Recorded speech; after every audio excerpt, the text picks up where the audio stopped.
प्रदेश व देश में अनुसूचित जाति व पिछड़े वर्ग के लोगों पर बढ़ रहे अत्याचारों पर अनुसूचित जाति व पिछड़े वर्ग का रोष प्रदर्शन। यह रोष प्रदर्शन भिवानी की नेहरू पार्क में किया गया, जिसमें भाजपा राज में हो रहे दलितों पर अत्याचारों व मारपीट को लेकर विशाल बैठक की गई। इस विरोध प्रदर्शन में आरएसएस व भाजपा को जमकर कोसा गया। हाल ही में सिंधु बॉर्डर पर निहंगों द्वारा अनुसूचित जाति के युवक की निर्मम तरीके से की गई हत्या पर खासा रोष पनपता दिखाई दिया। निकलो बाहर मकानों से, जंग लड़ो बेईमानों से। निकलो बाहर मकानों से, जंग लड़ो बेईमानों से। तख्त बदल दो, ताज बदल दो, बेईमानों का राज बदल दो। जय जय जय जय जय भीम, जय जय जय जय जय भीम। हमारे पड़ोस के गांव में एक हमारे समाज की 11 साल की नाबालिग बच्ची के साथ एक दबंग ने शरारत की, लेकिन अभी तक आरोपियों के खिलाफ कोई कार्रवाई नहीं हुई है।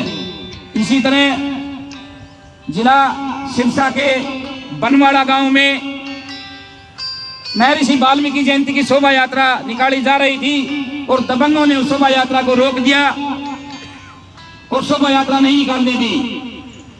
उन आरोपियों के खिलाफ भी अभी तक कोई कार्रवाई नहीं हुई है। इसी तरह कुंडली बॉर्डर पर एक हमारे समाज का व्यक्ति रिक्शा चालक था और वो अपनी रिक्शा में मुर्गियां भरकर किसी दूसरी जगह छोड़ने का काम कर रहा था और जिस प्रकार से सिंधु बॉर्डर पर घटना घटी, उसी तरह कुंडली बॉर्डर पर भी नियम सिख द्वारा उसकी बेरहमी से मार पिटाई की गई और उसकी दोनों टांगें तोड़ दी गई। कितने शर्म की बात है, एक सप्ताह पूर्व सिंधु बॉर्डर पर घटना घटती है और एक सप्ताह बाद दोबारा से कुंडली बॉर्डर पर इस तरह की घटना घटती है। ये एक साजिश के तहत हो रहा है और इस तरह की घटनाओं की जो सिंधु बॉर्डर पर घटना घटी उसकी सीबीआई की जांच होनी चाहिए और दूध का दूध और पानी का पानी निकलना चाहिए।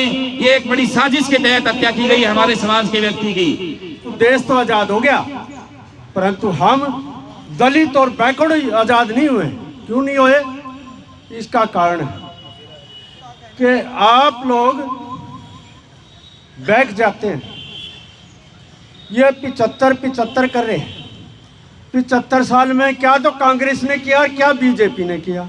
जय जय जय जय जय भीम, जय भीम जय भीम, जय जय जय जय भीम, बेईमानों से। यहाँ नेहरू पार्क में जो इकट्ठे हो रहे हैं एससी और बीसी और जो लोग ये कह रहे हैं, जो लोग अत्याचार करते हैं, दबंग कोई भी हो जाति का, दबंग आदमी कोई भी हो सकता है। तो मैं तो एक बात जानता हूँ, एससी बीसी इकट्ठे होके तो इनका समाधान हो सकता है, न बाकी अलग अलग से ये पिटते रहेंगे। अलग अलग संगठन, अलग अलग बातें, अलग अलग विचार, ये जो करते हैं ना लोग, ये नाकाम का नतीजा है, कोई काम का नतीजा नहीं है। और ये पैर की जय भीम, जय भारत, जय भीम, जय भारत, जय विश्वकर्मा, जय फलाना, जय धिकड़ा, इनसे कोई हासिल नहीं होने वाला।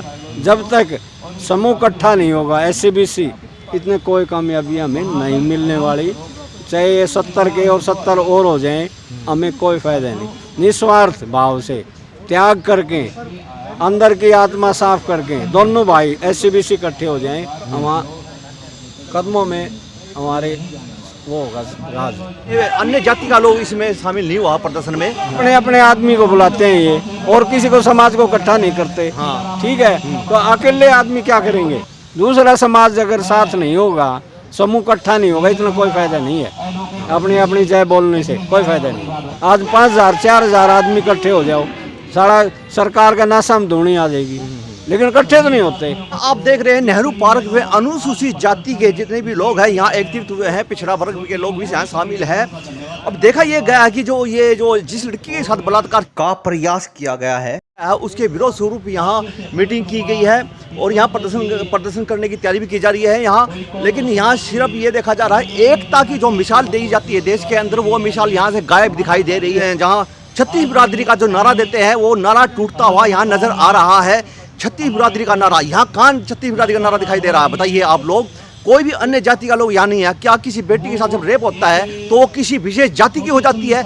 ये सबसे बड़ी बात है, ये सबसे बड़ी विडंबना है इस देश की। जब तक देश से जाति पाति नहीं टूटेगी, जब तक ये लोग एक सूत्र में नहीं बंधेंगे, जब तक ये बलात्कार होते रहेंगे, लड़कियों के साथ बलात्कार, हर किसी के साथ बलात्कार होता रहेगा और उसी जाति के लोग ही सड़क पर उतरेंगे, विरोध करेंगे। क्योंकि ये राजनीति है, राजनीति जानती है कि अगर हम पिछड़ा वर्ग की लड़की के साथ, अगर हम अनुसूचित जाति लड़की के साथ, अगर हम किसी विशेष जाति के लोगों की लड़की के साथ बलात्कार होगा तो वो ही लोग सड़कों पर उतरेंगे, अन्य कोई नहीं आएगा। तो यही हमारी सबसे बड़ी कमजोरी है। सभी लोगों को यहाँ एक सूत्र में बंद कर एकजुट हो जाना चाहिए। आज यहाँ अनुसूचित जाति की लड़की के साथ बलात्कार का प्रयास किया गया है, कल किसी की भी जाति की लड़की के साथ बलात्कार हो सकता है।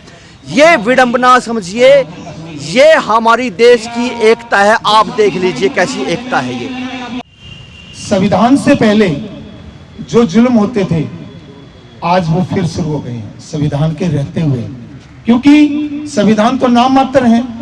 संविधान तो इन्होंने जला दिया कई बार जंतर मंतर पे, संविधान नया भी लिख लिया।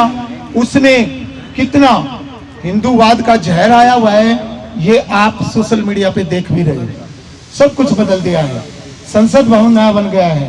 बस आप तैयारी है तो आप लोगों को उसी डर्रे पे बैठाने की जो गले में हंडी होती थी और पीछे छड़ा होता था। मैं फिर कह रहा हूं, इसके दोषी हम सब हैं। कैसे हैं? आज चमार समाज पे कोई जुल्म होता है तो वो समाज लड़ रहा है, वाल्मीकि समाज पे जुल्म होता है तो वो लड़ रहा है। ये अलग अलग जो गठड़ियां हैं, ये जो चीज हैं, ये पता नहीं कहां से आ गई। अभी थोड़ा सा पीछे 2 अप्रैल को आपने देश में अपनी ताकत दिखाई, अपना विचार दिखाया, वो कहां चला गया? बट बहुत जल्दी भूल जाते हो आप। फूस की आग की तरह से आप लोगों की ताकत होती है, थोड़ा सा जलती है फिर भस्म हो जाती है। लेकिन अब वो समय नहीं है, अब स्थितियां परिस्थितियां बदल चुकी हैं। आपके कूल नहीं, आपके अनुकूल आ गई हैं और ये चीजें ज्यादा से ज्यादा बढ़ रही है। ये कहने की बात नहीं कि कितनी एट्रोसिटी हरियाणा में या हरियाणा से बाहर हो रही है, ये कहने की तो बात ही नहीं है। ये तो हम हर रोज देख ही रहे हैं। यही कारण है कि हम अलग अलग इस चीज को लेकर के चल रहे हैं। आज उस चीज को अगर जो संविधान नहीं बचा तो आप लोग नहीं बचोगे, कितने भी कोई भी कौम पावरफुल हो जाए। आज आपके संगठन भी हैं, अलग अलग भी हैं। आप यहाँ बैठे जो लोग हो, किसी न किसी राजनीतिक पार्टी से भी जुड़ रहे हो, सभी कहीं ना कहीं अपना अस्तित्व बनाए रख रहे हो आप। और सारा समाज चाहते हैं एकजुट होना। कहीं से कॉल लगी थी, हुआ भी, देश आप लोगों ने बंद भी किया, अपनी ताकत का नमूना इस मनवादी सरकार को दिखाया भी। अब सब कुछ खत्म होने पे है। अब भी आप ये जुल्म बढ़ेंगे, ये घटेंगे नहीं, ये और बढ़ेंगे। और भाई ने भी कहा कि आरएसएस से मुकाबला करना है। कैसे करोगे? बहुत बड़ा अंपायर हो, कैसे करोगे? एससी एसटी ओबीसी भी मिलकर करें तो भी बड़ा जोर लगाना पड़ेगा। और शूद्र वर्ण में जितनी भी कम्युनिटी आती, जाट भाइयों से भी होंगे, आप उनको ये रखे नहीं देते कि बहन बेटी सबके एक, इसके लिए कानून बने। और ये बात एक बार पीछे भी हुई थी, ऐसा ज्ञापन दिया गया था, अनुसूचित जाति पे जुल्म बहुत हो रहे हैं। और मैंने ये बात वहां बड़ी मजबूत साथ से कही थी कि आप लोग जर्नल में अपने व्यक्ति को उठाओ। बाबा साहब ने जो अधिकार दिए हैं उस पे चाहे पार्टियों के बंधे हुए लोग उठे, लेकिन एक यूनिटी तो बनेगी। भाई एससी समाज के लोग वहां से चुन के जा रहे हैं, 18-17 जो भी हरियाणा में। और मैं भिवानी की बात करता हूं, कोर्ट के सामने ज्ञापन दिया जा रहा था, एक मैं ही था वाल्मीकि समाज की तरफ से, लगभग चमार समाज के लोग थे। और वहां मैंने एक बात कही थी, वो भी कहनी क्यों पड़ी? वो इसलिए कहनी पड़ी कि भाई गांव में ऐसे लोग भी होते हैं जो सच को सच कहते हैं, झूठ को झूठ कहते हैं, बिल्कुल होते होंगे, लेकिन वो आपके मुंह पे कहते हैं। क्या स्टेटमेंट दे देंगे आपकी बहन बेटी के साथ ये गलत हुआ? क्या कोर्ट में गवाही दे देंगे? नहीं देंगे, बिल्कुल भी नहीं देंगे। वाकई आपने अपने आप को मजबूत बनाना है, मनुवादियों से लड़ना है, ऐसे नहीं लड़ा जाएगा जैसे आप लोग लड़ाई लड़ रहे हो। आप एक ऐसा संगठन बनाइए और इनके सामने मजबूत से खड़े हो जाइए। लठ लगे तो लठ भी खाएंगे, जेल होगी तो जेल भी झेलेंगे, देखिए कुर्बानी ही रंग लाती है, बगैर बलिदान के कुछ नहीं होता। ये बीजेपी का राजपाट जो चल रहा है, इसकी सिर्फ और सिर्फ एक मंशा है कि इन अपर कास्ट के लोगों को कैसे तंग किया जाए, कैसे टॉर्चर किया जाए, कैसे इनके साथ अत्याचार किए जाएं। लेकिन मान्यवर साहब काशीराम जी ने कहा था कि जैसे जैसे आप राज के नज़दीक पहुंचोगे तो आपके साथ अत्याचार होंगे, बलात्कार होंगे, आपकी बहन बेटियों की इज्जत लूटी जाएगी, आपके घरों फूके जाएंगे। लेकिन घबराने की ज़रूरत नहीं है, ये राजपाट के संकेत हैं। तो सम्मानित साथियों, आज महापुरुषों का जो कहना था, जो मानना था, वो आप लोगों के सामने हो रहा है। आज ज़रूरत है सर्व समाज को साथ लेकर के अपने संगठन को मजबूत करके एक झंडे की तले आकर के इस राज को लेने का काम करें। ये आपको जागना पड़ेगा, ये आपको संगठन को मजबूत करना पड़ेगा। और बहुत सी जुल्म जातियां हमारे समाज में हो रही हैं।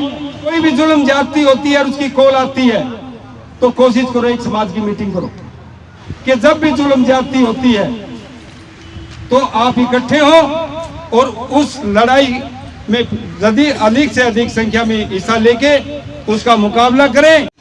जब बीजेपी की सरकार बनी तो मोहन भागवत का जो पहला स्पीच था उसने कहा था कि मैं भारत का 2000 साल पहले का गौरव लौटाना चाहता हूं। और वो 2000 का गौरव क्या था साथियों? कि ब्राह्मण सबसे ऊंचा होगा, उसके बाद राजपूत होगा, उसके बाद वैश्य होगा, और हम लोग जो होंगे उनकी सेवा करेंगे। हमारा को कोई अधिकार नहीं होगा, ना पढ़ने का होगा, ना लड़ाई लड़ने का होगा, ना व्यापार करने का। ये इशारा मोहन भागवत ने दे दिया, लेकिन हम नहीं समझे। हम अलग अलग संगठनों में, अलग अलग पार्टियों में बटे हुए लोग हैं। 25 संगठनों में आप लोग बटे हुए हो। आज कसम खा लो, सारे अपने संगठन छोड़ के एक मजबूत संगठन बनाओ और अपना चेयरमैन भी काटो, एमएलए भी काटो। बहुत बढ़िया। सारे संगठन भूल जाओ और सारी पार्टियां भूल जाओ। भिवानी तो अपना एमएलए निकाल लो और अगली सरकार आप लोगों की होगी। धन्यवाद। बार बार प्रदर्शन करने पड़ रहे हैं, रिजल्ट 0 है। और काफी वक्ताओं ने बताया है किस प्रकार जाट आंदोलन, किसान आंदोलन चल रहा है। सरकार के कान पर जूं नहीं रेंग रही तो हमारी तो कोई औकात ही नहीं है। निकलो बाहर मकानों से, निकलो बाहर मकानों से।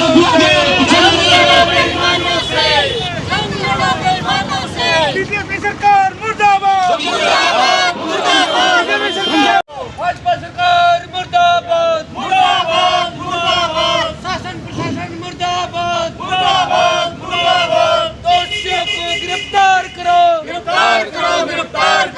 दोषियों को गिरफ्तार करो, शासन प्रशासन मुर्दाबाद, निकलो बाहर मकानों से, निकलो बाहर मकानों से, तख्त बदल दो, ताज बदल दो, बेईमानों का राज बदल दो। आज निकले बाहर।